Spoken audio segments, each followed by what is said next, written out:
My name is Delia Rowen, and on the day of my sister's wedding, I stood at the edge of a ballroom I had branded from scratch, wearing a dress I'd spent too much on, and smiling at a staff member who couldn't find my name. Rowen, I repeated gently. Delia Rowen, I'm the bride's sister. The man frowned at his iPad. Sorry, ma'am, you're not on the guest list. That moment was not an oversight. It was a message, one that had taken years to write. I turned, scanning the grand hallway of the Hallbridge country estate. My mother, Margot, stood just inside the reception doors, elegant as ever in her custom navy gown. Her expression barely shifted when she saw me. Mom, I called out, still clinging to civility. They can't find my name. She walked over slowly, glancing toward the staff member, as if he'd inconvenienced her. Then she looked at me, without warmth, without apology. Did you really think you were invited? She asked quietly. You're not family, Delia. You're the vendor. You've done your part. No screaming, no theatrics, just that. I felt something give way in my chest, not break, just release. Then I'll live like a vendor, I said calmly. Unpaid, of course. I turned and walked out. Past the marble columns, past the bar carrying menus I designed, past the photo wall where my monogram shimmered in gold foil. The air outside was heavy with summer, the kind that sticks to your skin. My heels clicked softly across the stone as I walked toward the parking lot. Each step was painful, and somehow necessary. You don't get disowned in a single moment. It happens gradually, until one day, they stop pretending you ever belonged. And in that moment, I stopped pretending too. Growing up, I always knew Sienna was the center of our household. She was the firstborn, the louder one, the girl who sparkled in every room she walked into. My mother, Margot, had a way of turning her admiration into a spotlight. And once that beam landed on Sienna, it never moved. I didn't resent her for it back then. I just assumed that was how families worked. Some people shone, others stayed in the wings. My father, Daniel Rowen, used to be the only one who saw me clearly. He was a high school art teacher, quiet, steady, with paint under his nails and poetry in his pockets. He was the one who framed my first sketch and hung it beside his bookshelf. When he passed from a stroke while coaching a student workshop, I was 13. Sienna was 16. And suddenly, the center of the household became the only person my mother looked at all. I remember that year vividly. Mom started dressing Sienna up for mother-daughter luncheons, at the country club, weekends at the spa, real estate office parties, where she'd introduce her as her future business partner. I, meanwhile, spent weekends in my bedroom sketching what I couldn't say out loud. I didn't rebel, I didn't scream, I studied, I worked. I got into the Portland College of Design on scholarship, and while Margot clapped politely, she asked just one question. Is there any money in it? When I graduated, I took an entry-level job at a boutique design firm in Portland and worked my way up to lead branding projects. I didn't expect a parade. But I still called home every Sunday. I still showed up every Christmas. And each time Margot would smile thinly and pivot the conversation to Sienna. Her job, her boyfriend, her hair. When I got promoted to creative lead at 30, Mom's reply was, "Oh, by the way, Sienna's thinking of buying a second condo in Scottsdale." When Sienna got engaged to Andrew Hallbridge, it was the announcement that turned Margot into a different species of person. Suddenly, she was practicing how she'd introduce herself at the wedding. Mother of the bride, yes, that Hallbridge family. She started curating guest lists like she was editing royalty. And I, foolishly, offered to help. "You're good at the design stuff," Sienna said, waving one hand vaguely during a family brunch. "Maybe you could do the invites and menus and whatever." Whatever. That's what my time, skill, and effort had always been. Whatever. Still, I agreed. Because maybe, if I created something beautiful enough, thoughtful enough, elegant enough, they'd see me not as the person they'd half-tolerated, but as the daughter and sister they'd somehow overlooked. I started with the invitations. Classic serif fonts with hand-drawn vine flourishes, delicate blush envelopes with custom liners, wax seals pressed with the Hallbridge crest I designed from scratch. I sourced heavyweight cardstock from a print vendor I trusted and covered the cost myself to keep it perfect. From there, it spread. Welcome signs, seating charts, table numbers, cocktail napkins, signage for the dessert bar, illustrated maps for the guests. All of it fell into my lap with phrases like, "Could you just add this one more thing?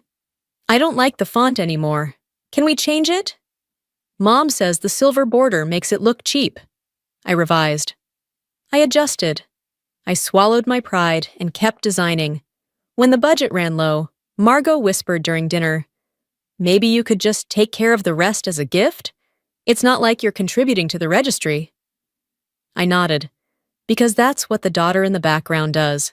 She keeps giving, hoping someone finally turns to look.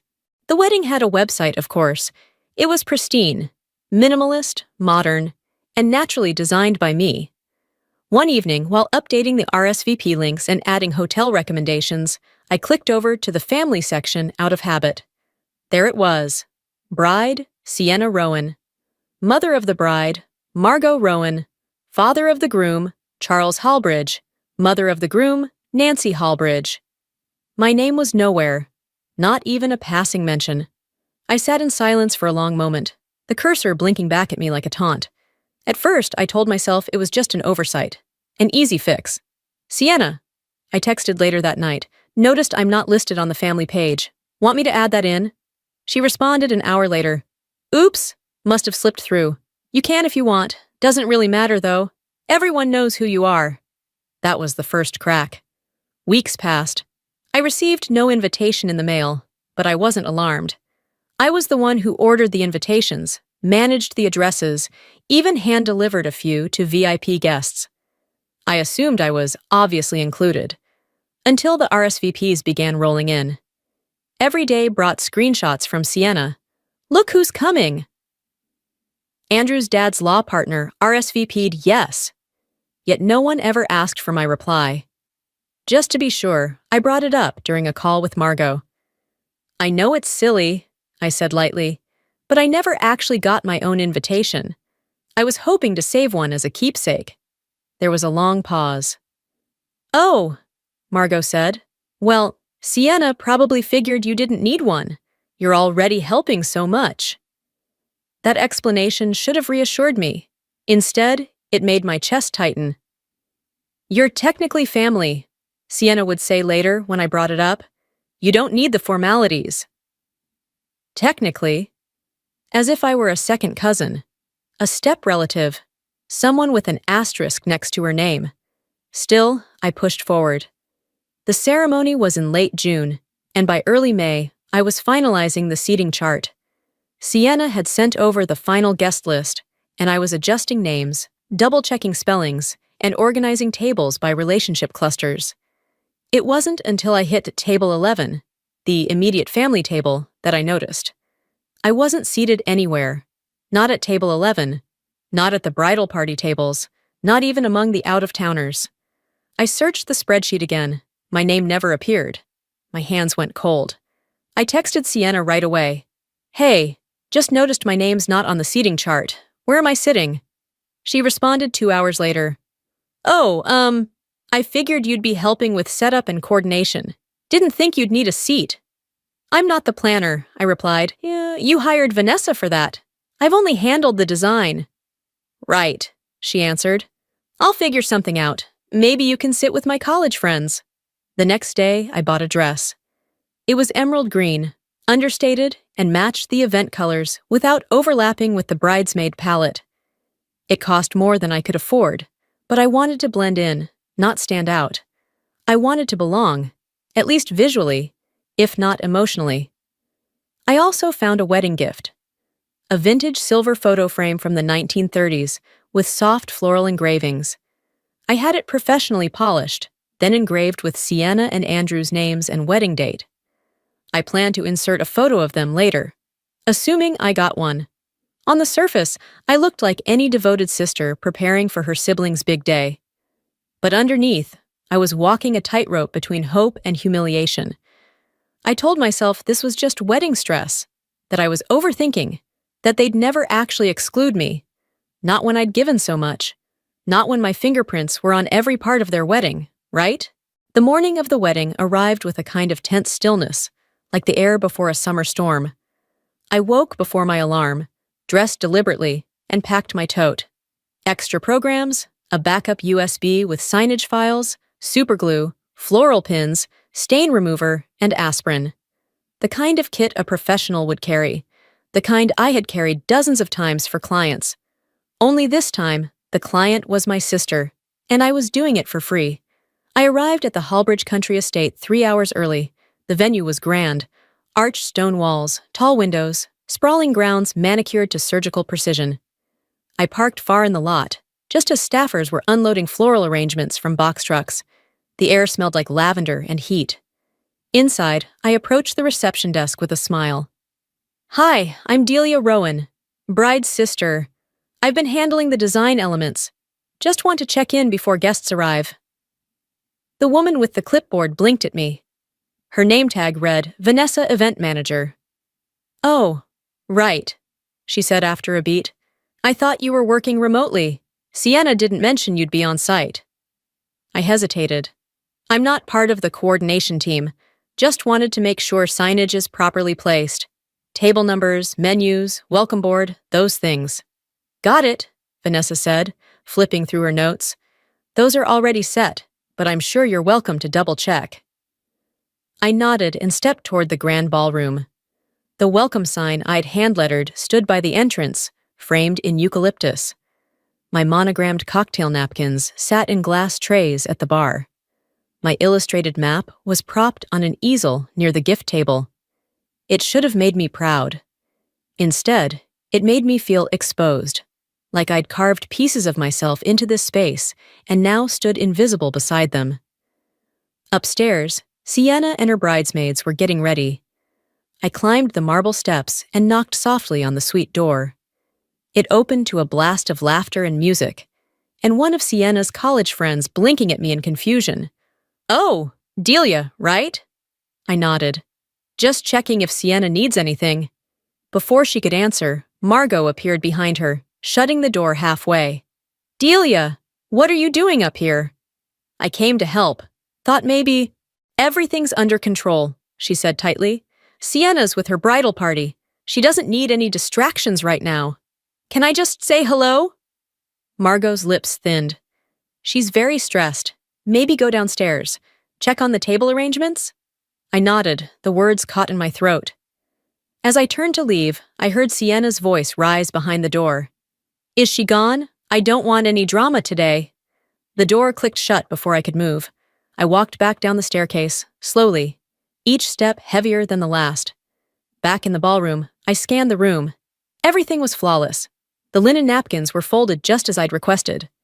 The menus stood upright in their gold holders. The bar signs matched the dessert table theme. Every detail had passed through my hands, but I wasn't welcome to stay and witness it. Still, I sat quietly in the back row of the ceremony garden. No one asked me why I wasn't sitting with the family. I watched Sienna walk down the aisle on Margot's arm, radiant in designer lace.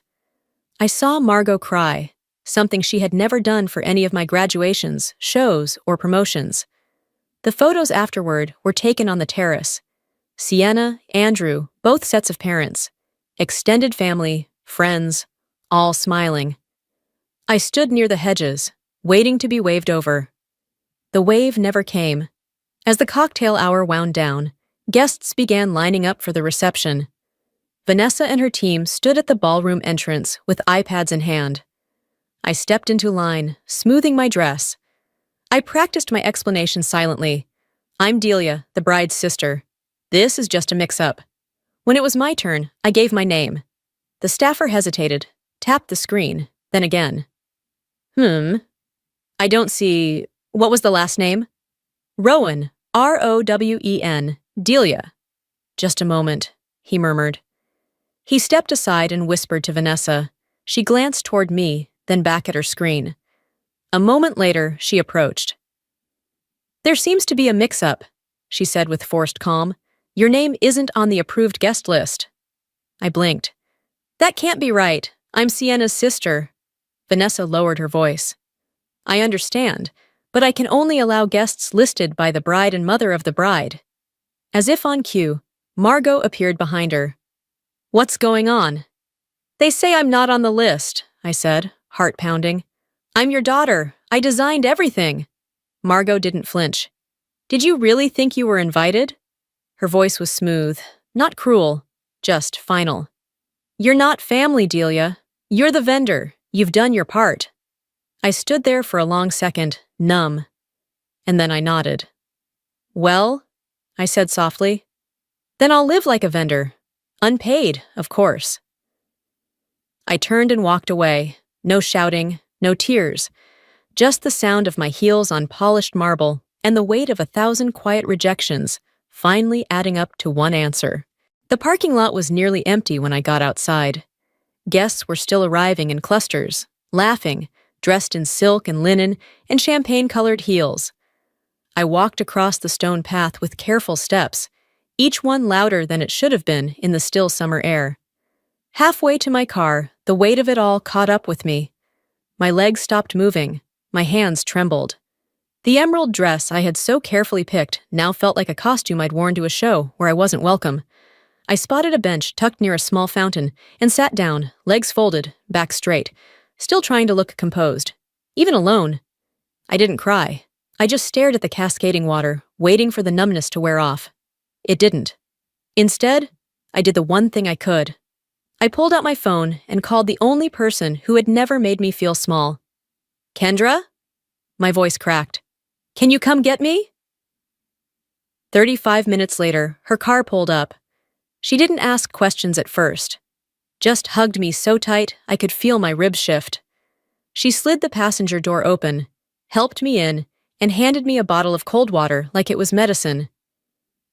They didn't let me in, I whispered. She nodded. I figured. The minute you called, I knew it wasn't something small.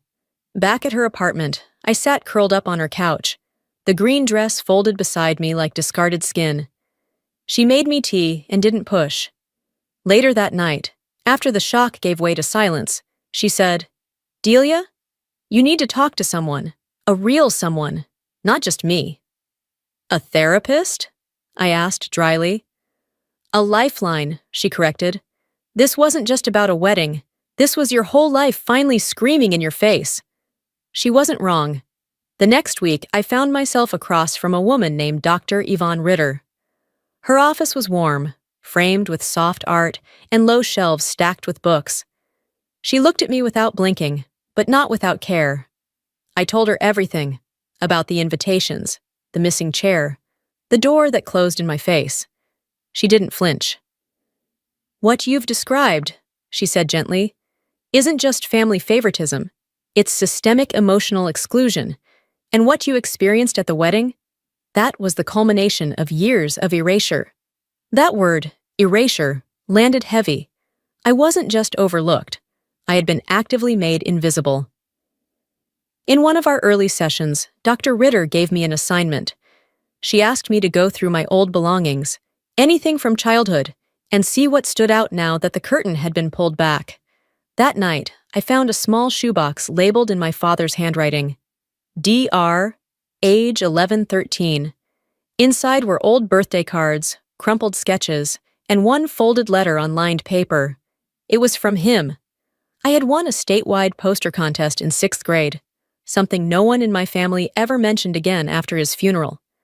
But he had written a letter that day. Delia, I hope you always draw what you feel. That's the kind of bravery most people never find. You don't need an audience to be worth something. You already are. I read it 5 times. Then I pressed it to my chest, and for the first time since the wedding, I let the tears come. 3 weeks after the wedding, I registered my design studio under my own name, Delia Rowen Design. No launch party, no social media blast, just quiet ownership of the work I'd always done for others. One afternoon, I got an email from a wedding magazine editor. She'd seen photos from the Hallbridge event and wanted to feature the designer. My name hadn't been on the guest list, but now it would appear in print in 14-point serif, credited for the aesthetic everyone admired. A few days later, a new bride reached out. I saw what you created, she wrote. It felt intentional. She hired me for her vineyard wedding, paid in full, no haggling, no family strings attached. When the contract came through, I noticed the venue, Halbridge Country Estate.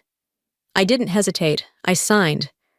They hadn't wanted me there as a sister, but now I'd return as someone they couldn't ignore. Not to make a point, just to do my job, because I no longer needed their approval. I already had my place. And it wasn't in their ballroom,